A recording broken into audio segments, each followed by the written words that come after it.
En realidad, ese currículum de profesor es aparentemente humo. O sea, creo que lo que yo aprendí que soy el de todo es papá de los niños más lindos del mundo. O sea, Eso es lo más importante. Eso Marco, porque muchas veces cuando alguien le pregunta a los seres humanos ¿quién sos? Rápidamente voy a decir, no, soy abogado, soy médico, ingeniero agrónomo. O sea, enseña un poquito más lo que uno hace en el mercado para legítimamente ganar sus ingresos. Por eso quería hablar un poquito sobre el ser. Y al final voy a hacer una reflexión sobre lo que se dijo recién, que creo que es importante. Porque todo el mundo dice, si algo que yo noto negro es la indiferencia. Decía Santo Tomás de Aquino, el obrar sigue el ser. Es una premisa máxima. Y si nuestro ser es indiferente, después nos vamos a andar rascando la vestidura porque se legalizó la pedofilia acá, porque tenemos drogadicción allá, o porque los hijos salen disparados por otro lado. Entonces, siempre creo que voy a aprender lo que está pasando dentro de la casa, porque justamente todos los problemas que tenemos en la sociedad son un problema de indiferencia. ¿Y por qué que empezar a hablar brevemente? Así que cuando se aburren un poquito, levanten la mano y voy a hacerlo para terminar rápido. Es importante hablar de indiferencia. Y aunque parezca raro, la indiferencia, por eso me gustó la invitación que hice, que invito a todos a Nico. La indiferencia es el problema de la posmodernidad. Pero es un problema profundamente filosófico. Vamos a hablar un poquito de indiferencia. Y muchos también que yo hablar de transhumanismo, de ecologismo, van a darse cuenta que es un problema de indiferencia en el fondo. Pero no es solamente indiferencia porque estoy siendo indiferente al niño que sufre, que está mal. Es una cuestión de indiferencia por el valor que tiene el ser en cuanto a ser. Porque yo no lo puedo diferenciar. ¿Qué es lo que caracteriza la posmodernidad? Rápidamente, la indiferencia absoluta. Por eso yo no se habla, por ejemplo, de varón o mujer. Porque si yo veo varón o mujer, mi voluntad siempre se orienta a aquello que tiene una carga ontológica, que tiene una causa fin. Pero si yo no sé distinguir varón o mujer, la voluntad se anula, esa anula la libertad. Esto lo explicaba muy bien Santo Tomás de Aquino. Por eso se habla de los no binarios, el no ser. Si yo a la señorita acá le digo, señorita, ¿usted me puede dar a mí en este momento? ¿Usted puede ver el vaso de agua? Quiere decir que si usted quiere fijar su mirada voluntariamente sobre mí o el vaso de agua, lo puede hacer porque hay una diferencia sustancial entre Horacio Fiusto, un profe mediocre que encontró en Córdoba y que me quedó de acá, y un hermoso vaso de agua que miren este estético que se ve aquí. Entonces, como hay una diferencia sustancial entre el vaso de agua y un profe, usted puede determinar hacia dónde dirige su voluntad. El problema de la posmodernidad es cuando todo vale lo mismo. Y ya le parto una referencia. Bien, esto que queda que nosotros hablamos de ecologismo, Agenda 2030, porque ustedes van a ver, nosotros los cordobeses tenemos dos particularidades. Nos reímos de todo el tiempo, nos tomamos la vida con mucho humor, y nos gusta jugar con fuego. Entonces venimos acá a hablar de la Agenda 2030 cuando pareciera que en todos los estados ahora se arrodillan ante el nuevo Dios, que no sé cómo lo podemos llamar, a ver, Pachamama, Gaia, Madre Naturaleza. Bueno, parece que hay una nueva deidad dando vuelta por allí. Es gracioso porque en nombre del progreso indefinido, gracias a la Revolución Francesa, estamos en una etapa de eterno retorno, como diría Nietzsche, al paganismo. Estamos más paganos que nunca. Hace poco estaba en mi barrio, ahí con la ruda, la calle de ahí. Así que bueno, les pido que tengan clemencia, no me salgan a funar tan rápido, entiendan que acá venimos a hablar un poquito de filosofía, así que con paciencia y misericordia, vamos a empezar. ¿Se puede ayudar? Aclaración preliminar. ¿Quién aquí se autopercibe católico? Levanta la mano que yo me autopercibo católico, yo soy católico. Muchos. Bien, ¿y quién se autopercibe revolucionario? Sí, pero de revolucionario, la revolución francesa, ¿no? Bien, ¿nadie? Algún idealista alemán, allá en el fondo un idealista alemán, me gusta. Ustedes sean filósofos. A cada santo su vela. Voy a citar a Schelling. Los que saben de filosofía saben que Schelling era un autor revolucionario. O sea, realmente el idealismo alemán es de los más radicales que hubo. Me gusta el caballero Formoso, usted que estudia. Y quería seguir. Muy relacionado a lo como pero se ve que lo podemos decir. Sin embargo, Schelling dice algo interesante. Porque acá hay que hacer una aclaración, porque si no parece a cuando viene a defender lo más vil del antropocentrismo tecnócrata. Pareciera que porque yo critico el ecologismo, estoy a favor de patear cachorritos, andar quemando la Amazonía o tirar petróleo en mar del agua. No. Schelling dice algo interesante. El salvaje toma por diosa y se esclaviza ante la naturaleza. El bárbaro la raza, pero termina siendo más esclavo de lo que muchos creen en la propia naturaleza. ¿Cuál es el hombre culto y civilizado? El que tiene un complot intermedio, prudente, realista, entre el bárbaro y el salvaje. Y eso nos lleva a entender el primer punto fundamental, la relación entre presencia y distancia. Voy a explicar esto en términos simples porque si no, no se entiende ni guerra, eterna, o sea, la Agenda 2030, y todo lo que sea verde. Llámese el pañuelo pro aborto, llámese estos cultos que Pachamama, o estos veganos de dudosas orientaciones, quizá por falta de carne, también falta un poquito de testosterona en los medios. Pero ¿quién soy yo para ocuparse? En definitiva, tiene de alguna manera ahí. ¿Qué es la relación de presencia y distancia? ¿Cuál creen que es la principal diferencia que hay entre esa cámara y yo? La principal diferencia. La esencia. Exactamente. ¿Qué tiene de común la cámara y yo? Lo primero que hay en común entre esa cámara y yo. ¿Quién dijo existen? Muy bien, existen. Entonces, ¿cuál es la diferencia? Si existimos los dos.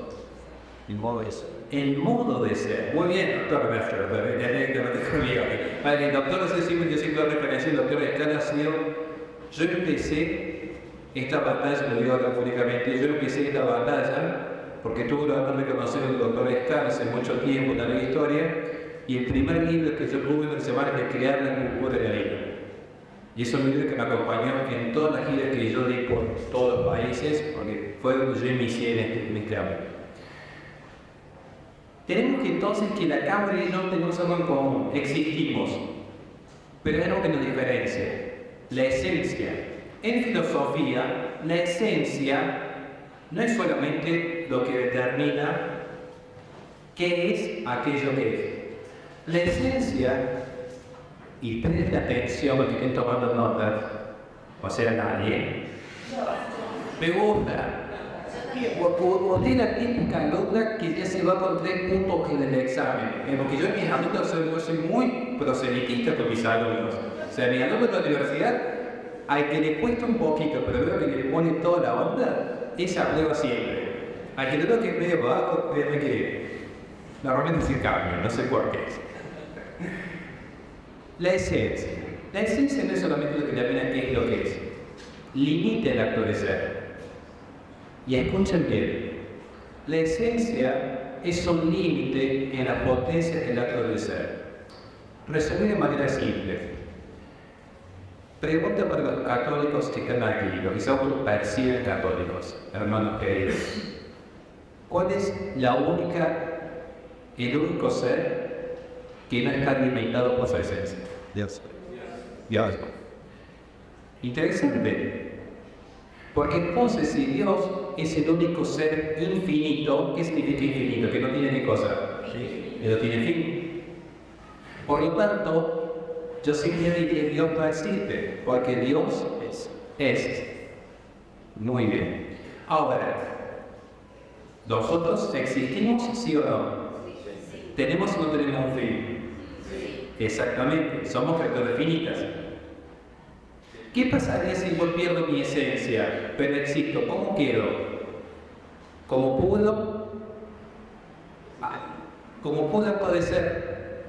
¿Cuál fue la gran tentación de Lucifer al género humano? seres como dioses, seres infinitos, no va a haber fin. Entonces, esta ruptura que hay en el transhumanismo, en el ecologismo, en el feminismo, que se pierde la esencia, concepto clave, la esencia.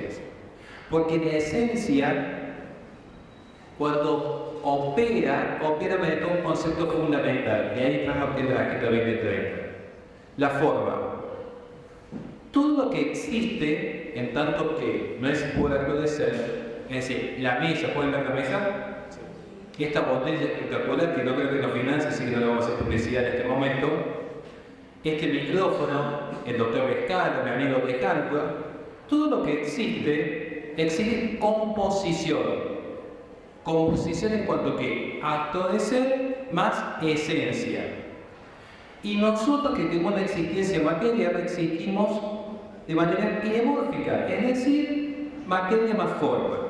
La materia organiza todo de manera horizontal. ¿Qué es lo que jerarquiza?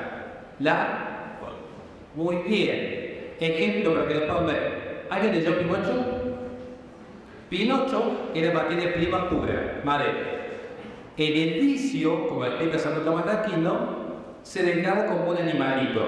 ¿Por qué? Porque pierde la naturaleza racional y se guía por las pasiones propias de un animal. Pero cuando eleva la potencia de su espíritu, ¿en qué se convierte? En un niño de verdad. Entonces, mientras más acercamos nuestra esencia al ideal, acá me sale el teatro de adentro, más nos elevamos en nuestra forma. ¿Vamos bien? Bien. Otra vez sacar una foto, ¿verdad? ¿Puedo pasar al siguiente? Seguro que conmigo, pues si no se entiende nada. Por acá viene el tema. ¿Seguro que se entiende? ¿Sí? Bien. Esto es lo más importante de todo. Porque al explicar todo dice el trasfondo filosófico de la Agenda 2030. Y si después de tiempo hablamos de algunos detalles, pero quiere que entiendan el trasfondo filosófico. Porque de paso, si yo logro más o menos engancharlo, capaz que alguno se cliente y compre el libro, ¿ok? Si no me tocó ver haciendo de así que lo que con ustedes. Lo que es importante entender este principio filosófico que voy a explicar ahora. En la diferencia está el valor. ¿Alguien acá alguna vez estudió algo de ángeles, demonios? ¿Nadie estudió algo de los ángeles alguna vez? ¿Un poquito? ¿Existen dos ángeles de la misma especie o están todos jerarquizados? Todo tiene. Porque al carecer de materia, ¿cómo se organiza necesariamente? De manera vertical. ¿Van a entender el punto? ¿Qué es lo que me iguala a mí? De manera horizontal. ¿Qué concepto fundamental? La materia. Muy bien, señor. Bien. Luego ustedes me quieren entender, no pasa un verano. Acá están escritos en los modelos porque nunca pasa esto. Cuando expliqué este tema. Está falta tener la materia, muy bien. Pero entonces, ¿cuál es el problema? Y acaban de ver el fondo de esta general. ¿Puede un católico verdaderamente ser ecologista? Depende de qué se toca. Sí, y ahí está el tema. Porque yo en ese sentido, yo soy muy reacio a ceder así a los enemigos de la iglesia que crucificaron a los señores hace 2000 años. Y que curiosamente son que más promovieron la filosofía del lenguaje. Por ahora no sabía de hacer el secreto, por eso me encanta tener casi de tu hermano Simón Velázquez. Cuidado con apartarnos de la palabra de Dios. Guarda de aquellos que le llaman bueno lo malo y malo lo bueno. Los sofistas a flor. Porque un católico bien formado a entender lo que es la relación de subordinación, no hablamos con el doctor cuando venimos, esta relación de subordinación, como le explica Santo Tomás de Aquino, de lo imperfecto hacia lo perfecto. Un buen católico sabe que no es propio de una persona, ni siquiera digo de fe, racional, y es que extinguir una especie, quemar un bosque intencionalmente o andar desparramando por negligencia petróleo en el océano. Pero ahí, a decir que somos uno para la naturaleza, ¿de dónde vienen estas ideas? La Agenda 2030 tiene un solo intelectual por detrás, que es Ernst Haeckel. Este hombre que ven aquí, que tiene una especie de relación extraña con Darwin, es como que tiene una relación extraña con Darwin, lo voy a dejar así. Toma la tesis de Darwin y la radicaliza. Que por cierto, la teoría de evolución no es teoría científica, la teoría de eso que dice nosotros de la epistemología, pero hemos dado plenamente. Pero, ¿qué es lo que dice este buen hombre? Este hombre es el que crea el concepto de ecología. ¿Me siguen hasta así? Entonces, ¿por qué yo no separo el autor del concepto de ecología del ecologismo? Porque hacer eso, que en mi criterio es muy debatible, me sugiero críticas, separar el autor de la ecología del ecologismo es como separar a Cristo del cristianismo. O sea, yo, ¿cómo entiendo el cristianismo? Yo para entender el cristianismo y entender a Cristo, ¿qué tengo que entender previamente? La caída del hombre. Yo no puedo entender el plan salvífico de Cristo si no entiendo primero que hubo un género humano que cayó y que el amor entró el mundo y que era necesario que el plan salvífico de nuestro Señor Jesucristo. ¿Dónde está el génesis del ecologismo? En la de ecología, que no es San Francisco de Asís, como algunos quieren hacernos creer a veces. El concepto de ecología surge en 1869. Claro, uno lee el concepto que es la rama de la biología que estudia la interacción de los seres vivos con el ecosistema. Es pareciera que no tiene mucho problema, pareciera. El problema de este señor, que este hombre consideraba que el ser humano es un mamífero vertebrado, para hablar de cualquier mamífero vertebrado. Y él funda la Liga Monista, que es la que se expande en Alemania, principalmente en la clase obrera de 1904, que luego va a formar parte de la sociedad de higiene racial. Porque acá viene el concepto, acá tienen que prestar atención, que si tienen que cortar la conferencia no hay ningún problema. Pero quiero que presten atención a esto. ¿Saben cuál es el problema filosófico del monismo, que es lo que engendra la Agenda 2030? ¿Se acuerdan cuando les expliqué la presencia y la distancia? En general de la esencia. Bien. Piensen lo siguiente. Cualquier cosa por explicar que no sea tan técnico. El problema es que si yo rompo la relación de presencia y distancia, caigo en un extremo. Porque las cosas existen, ese es el tema. Finalmente, el paso existe o no existe. Después va a estar si yo digo que el paso tiene una realidad previa o si es una construcción social. Pero esto, créanme que ni mayor ni del mundo va a negar que acá hay algo. Después veremos de dónde surge. El problema es que si yo rompo esta relación del realismo filosófico, o caigo en la pura distancia, en el existencialismo ateo, Jean-Paul Sartre, Albert Camus, Schopenhauer, o caigo en la pura presencia, que es el monismo. ¿Por qué el monismo? Porque todo lo que existe va a ser una única sustancia. ¿Me va a seguir hasta allí? ¿Cuál es el problema si todo es una única sustancia? Las cosas tendrían un valor intrínseco o al existir un absoluto ser, todo da lo mismo. Ustedes piensen, para el inmanentismo filosófico, ¿hay o no hay una relación de presencia y distancia? Créanme que no hay. Hay absoluta indiferencia. ¿Se entiende? Para que uno pueda explicar en términos muy simples. Cuando yo tengo jerarquizada las esencias, por ejemplo, la esencia humana, la vida racional, la vida sensitiva, la vida vegetativa, yo puedo jerarquizar qué vale más que qué cosa. ¿Me siguen hasta allí? Pero si todo forma parte de la misma sustancia, ya no puede establecer diferencias.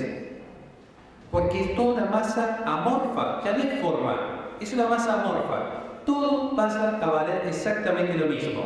Y si todo vale lo mismo, ya nada vale, es la indiferencia total. Ya no puedo diferenciar qué es lo que pasa ahora. En la actualidad, en términos generales, ¿ustedes creen que hay una diferencia sustancial entre un mayor de edad y una menor de edad? ¿Creen que hay una diferencia sustancial entre el varón y la mujer? ¿Creen que hay una diferencia sustancial entre la verdadera religión y las falsas religiones? Una indiferencia total. Y eso es producto de la corriente monista que, si bien la habilita filosóficamente en Parménides, se consolida con el monismo filosófico de un judío excomulgado llamado Baruch Spinoza. Curiosidad de la Biblia, ¿no? Pero bueno, estaba allí. Y el que hereda toda esa línea del monismo es que pensado que él sostiene que el ser humano es uno con la naturaleza, que no hay una diferencia sustancial entre el arbolito, el perrito y un niño por nacer. Por eso van a ver que hay un vínculo directo, por ejemplo, con el panteísmo, porque Spinoza sostenía que nosotros no tenemos participación en Dios. Creo que no católicos lo saben, ¿no? Lo que es la participación. ¿Todos saben lo que es la participación? ¿Alguien no sabe? Bueno, también nosotros los católicos creemos que lo que existe por participación en Dios. ¿Qué significa? Tomamos una parte de Dios, que es su ser. Dios nos da una parte del ser y la esencia. Pero nosotros no somos Dios. O sea, usted piense, ¿usted cree en Dios? ¿Usted cree que Dios está presente aquí? Pero usted es Dios. Ahí está el tema. Entonces usted toma una parte. ¿Qué pasa? ¿Cuánto es infinito menos 1? Infinito. Entonces, ¿cómo tomar una parte de Dios sin agotar a Dios? Y Dios conserva su sustancia divina y usted va a mantener su sustancia como ser humano, generando una distancia entre ambas sustancias. Entonces, hay una diferencia sustancial entre Dios y usted. Como si usted va a misa, usted participa de la misa, usted es la misa. Bueno, hay que entender el concepto de participación. Lo que dice Spinoza es que en realidad nosotros somos una extensión de Dios. Entonces todos seríamos Dios. Pero si todos somos Dios, finalmente, o todos somos Dios o nada es Dios. O sea, si todo es, nada es un concepto fundamental. Porque hay una diferencia absoluta. Lo que hace es que quiere tomar esa tesis de la intención divina, pero en una mínima, hace una reducción al ateísmo. O sea, yo no creo en ese Dios de la naturaleza, sino que simplemente es un azar de la naturaleza y en el que hemos de venirlo. Y este pensador es algo muy interesante. Digo, para mí es interesante, acabamos de contar, no, es una aberración. Pero él dice que la sociedad occidental ha progresado. ¿Qué concepto interesante de progreso? Progresó en materia técnica, pero está enlazado en materia moral. ¿Culpa de qué? ¿De edad? No cualquier religión. Culpa de la iglesia. Porque la iglesia también conserva algo que nos diferencia de los animales: el tabú sexual. Entonces es necesario romper las relaciones de la sociedad con la religión para liberar al hombre, el concepto de la liberación, que es la ruptura de la esencia, que es diferente de la libertad, la liberación del hombre, principalmente a través de la sexualidad, para que seamos verdaderamente animales y podamos progresar hacia ese único fin donde todo lleva a la singularidad, concepto que toma el transhumanismo, por cierto, en una única sustancia, porque el transhumanismo también pretende la singularidad, que es unir todo en una única sustancia. ¿Se va entendiendo, sí o no? Sí. ¿Seguro? Mentira es pecado. ¿Alguien acá no entendió? Pues yo tengo que estar hasta las 5 de la mañana explicando con tal que se entienda. ¿Se entiende o no se entiende? No digo que estén de acuerdo conmigo, pero no que se entienda. Sí, dígame. Que parece que el problema está en la iglesia, porque la iglesia todavía sostiene, según este autor, un tabú sexual. considera que los humanos no se tienen que comportar sexualmente igual que los animales. Además, que la Iglesia tiene un segundo problema, gracias por la pregunta que me olvidaron. La Iglesia tiene un segundo problema, según el intelectual autor de la ecología, que es el siguiente. Para un católico bien formado, ¿tiene mayor o menor derecho a la vida un niño por nacer o un discapacitado? ¿O somos todos iguales ante los ojos de Dios? Bien. ¿Qué sucede para un ecologista? Veamos los intelectuales. Veo que dice Peter Singer, André Gors, Petra Kelly, Dave Foreman. Yo por eso cuando yo hago estas conferencias, yo sé que soy medio confrontativo, pautarlo, por eso tengo más enemigos que amigos.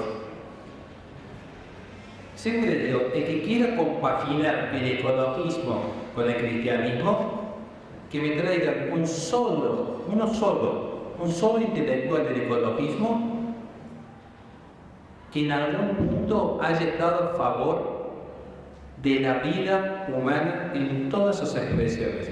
Porque yo teniendo, y que estoy escribiendo ya mi tercer libro sobre el tema, no encuentro un solo intelectual del ecologismo que no haya sostenido de que hay vidas que merecen ser vividas y vidas que podemos desprendernos de ellas. Insisto, pueden investigar por ustedes. De Foreman, Eric Bianca, Petra Kelly, William Bohr, Harden, Polarich. Entonces, no estamos fuera de tiempo, si podemos pasar rápido para ver esto, ¿qué sucede? ¿Cómo llegamos nosotros a hacer esta compaginación entre religión y ecología? Bueno, primero nos vamos a parar en la ciencia. ¿Por qué es importante la ciencia?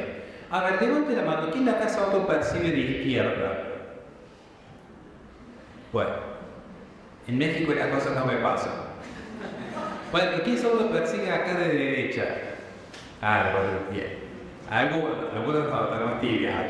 Vamos a hacerle más divertida. ¿Quién piensa que Boca es el equipo más grande del mundo?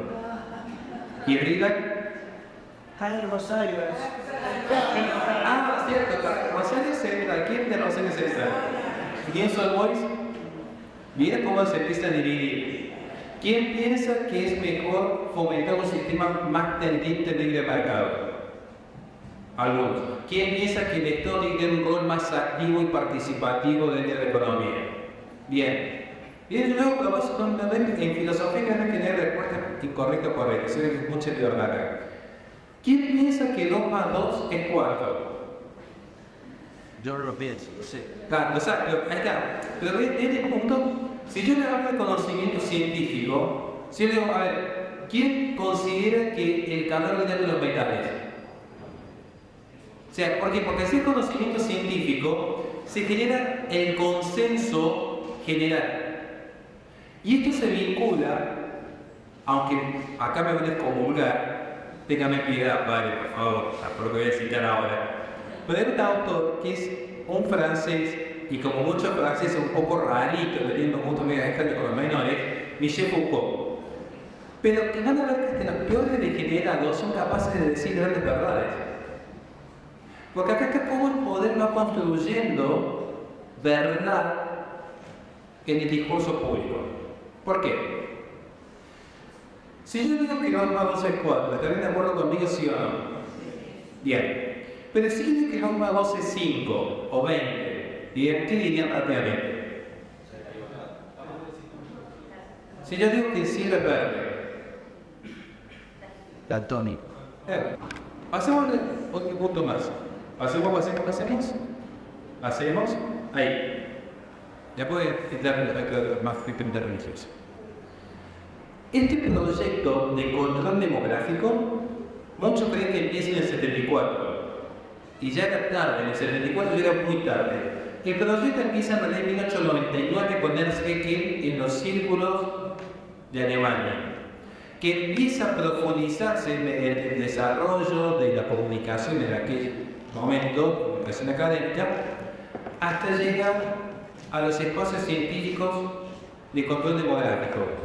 y se da la primera conferencia de control demográfico en 1927 en Ginebra. ¿Sabe quién tomó como presidente de datos allí? Margaret Sanger. De hecho, esa conferencia del 27 la convoca Milgram Foundation, que era un grupo anglosajón, y que estuvo auspiciada también por la Liga de las Naciones. Allí Margaret Sanger empieza a obtener los fondos económicos para empezar a expandirse en lo que después va a ser la APLF.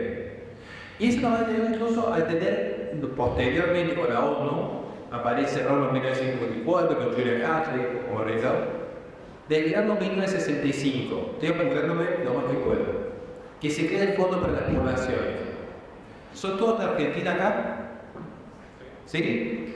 Vamos a hacer una tarea, lo que estoy tomando notas, a ver si entender conspirativo o no. Recuerden, 1965, Fondo de las Poblaciones. Salían con la misma idea que tuvo en Ginebra. ¿Cuál fue la preocupación que hubo en Ginebra? América Latina y China se reproducen demasiado y es un peligro por el control de los recursos naturales. Y esa tesis ecologista está siempre latente. Investiguen esto, lo que quiero tomar nota. Programa ENIA, N y latina A, que son programas que se vienen desarrollando en Argentina desde hace años, que se quiere convertir en una ley nacional ahora. Investiguen cuál es uno de los fondos que financia el programa ENIA, que es un fondo que es un programa exclusivamente de control demográfico en esta región. Va a aparecer el Fondo de la Población en 1965. Ya todos conocen la historia del 74, del 84 y del 94, eso no lo voy a repetir ya por el conocimiento. Pero hay que ver que era la data. Pero para sostener este proyecto era necesario sacralizar la cultura. Por eso van a ver que el ecologismo tiene los elementos propios de la religión, a entenderse: veneración con los animales, los profetas, Bill Gates, las autoridades, la IPCC, la narrativa, como es la bomba demográfica de Polarich, tienen también el elemento ritual, las conferencias de parte, tienen los elementos propios de toda religión. Y se digo porque nosotros en filosofía de religiones estudiamos justamente que hay religiones inmanentistas, como el budismo o el Sikh, son religiones inmanentistas, o realistas, como el cristianismo. Tenemos que ser incompatibles. Sigamos, por favor, no se lo terminen. Acá tenemos las grandes obras, las Biblias de los ecologistas. Hacemos, por favor. Bien, este dato curioso. La primavera silenciosa se escribió en el 62, pero la gran revolución cultural se dio en el 68. Yo esto lo tomo de la página oficial de la ONU. Nos dice la ONU que, bueno, siempre se preocupó por los recursos naturales, toda la historia. Dice, no fue hasta 1968 cuando los principales órganos de la ONU consideraron seriamente las cuestiones medioambientales. ¿Por qué en el 68? ¿No que no pensaron? Es un punto de inflexión en el mundo entero.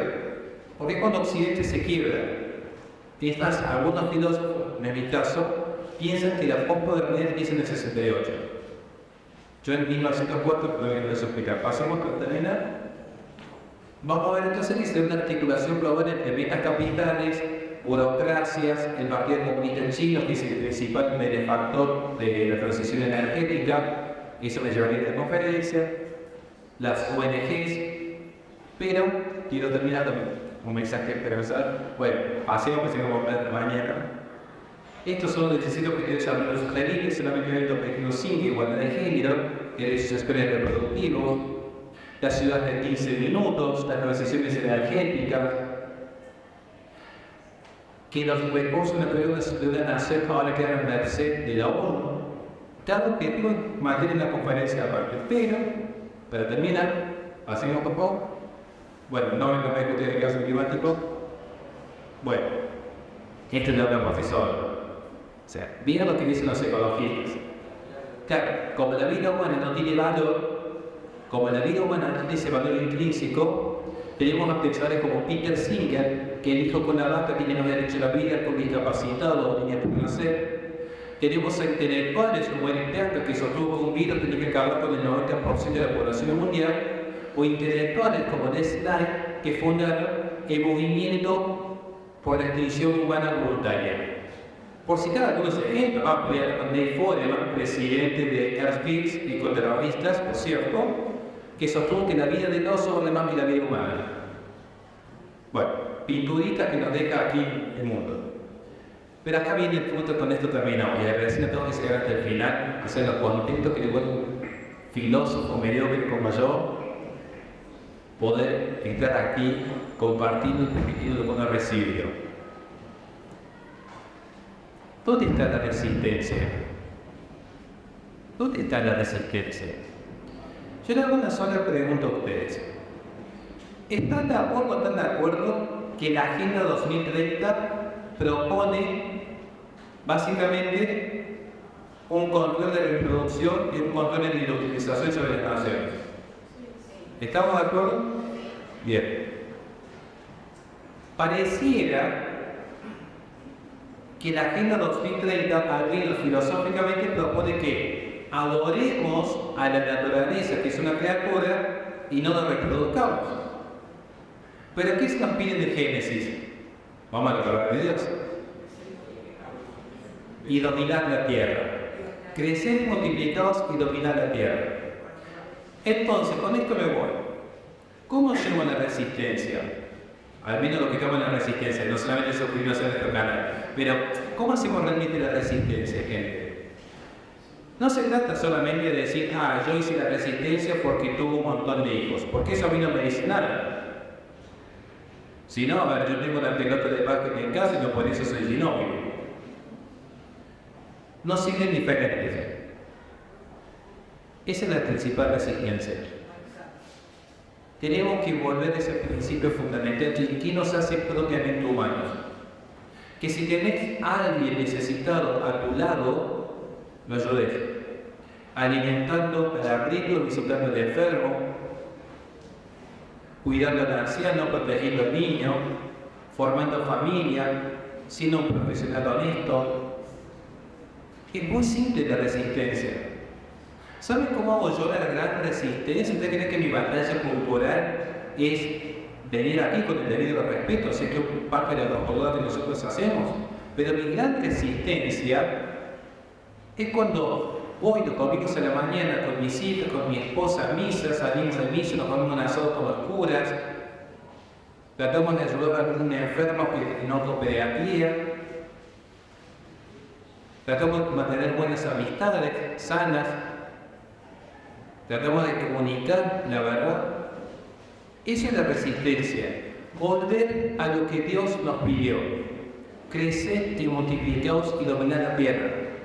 Entonces tenemos que dejar de ver la naturaleza sin respetarla, el debido cuidado para las futuras generaciones, pero no caer en idolatrías. Volver a defender a capa y espada cuál es la religión verdadera, porque si no, las futuras generaciones van a quedar encandiladas, porque como no pueden tapar la luz del sol, ¿qué es lo que hace ahora el sistema? Porque no pueden tapar la luz verdadera del sol, te encandilan con reflectores artificiales, entonces nadie se ve la verdadera luz. Ya no es como en la época de Platón, que podía distinguir la sombra de la luz verdadera y luchamos en encontrar la verdad. Ahora es como en la época de la posverdad. Ahora todo es verdad, y si todo es verdad, se da de verdad. Tenemos que volver a defender, si no, la verdad es una. Aunque nos convirtamos en un remanente fiel, que mire, todo menos la tibieza. La tibieza ni para la ducha, les diría, que ni para eso, después son todos bastante cambios. Acá hay que ser claros, la verdad es una y se defiende. Porque si no la defienden, ustedes no la va a defender nadie. Porque los que están detrás de la ONU son unos psicópatas que no van a tener el pulso en encerrarlos el día de mañana, ya no con un falso virus, con una gripe que marque de Wuhan, sino que lo van a encerrar porque tienen la medición de la huella del carbono, lo van a empezar a encerrar porque el tema de que hay que cuidar el ambiente, entonces ya se contamina mucho andando en auto, o andan en esas bicis medias manfloras que está ofreciendo ahora en la ciudad de Buenos Aires, bueno, con la red, obviamente. O te quedas en casa, Sus hijos van a empezar ahora con esos lentes de realidad virtual diciendo, miren papá qué ecologista que soy, conocí París por internet, pero te hacen un cubículo de los dos. Dios te quiere libre y el sistema te quiere así, en una cápsula de 2x2, pero estamos combatiendo el cambio climático. ¿Cómo nos quiere el sistema a ustedes? Que llegan las mujeres a los 40 años con 2 abortos hechos, pastillas antidepresivas, vienen los Simpsons de sábado de la noche, pero feliz porque como la salida de una empresa multinacional que no saben cómo se llama, puedo comprarse un pito rojo y demostrar que es una mujer independiente. ¿Quieren hacer la resistencia? Crece, multiplicaos y dominad la tierra. No hay orden. Muchísimas gracias.